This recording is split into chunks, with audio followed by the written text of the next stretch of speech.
वालेकुम, मैं यहाँ पर PS 88 के इलेक्शन पोलिंग स्टेशन के बाहर खड़ा हुआ हूँ। आप देख सकते हैं यहाँ पर किस तरीके से पोलिंग स्टेशन के बाहर नारेबाजी हो रही है। आप ज़रा इसको गौर से देखिए कि किस तरीके से ये बिल्कुल भी अलाउ नहीं है। ये देखें फट्टे चल रहे हैं यहाँ पर। ये देखें किस तरीके से होता है। ये तहरीक इंसाफ और पीपल्स पार्टी के दरमियान फट्टा हो चुका है। एक लड़ाई यहाँ देखने में आ रही है। ये देखें किस तरीके से इनको मारा जा रहा है।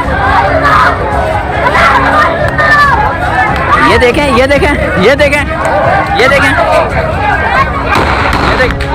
ये देखें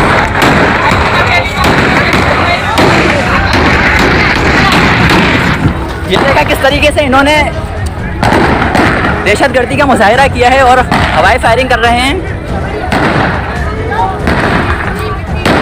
ये देखें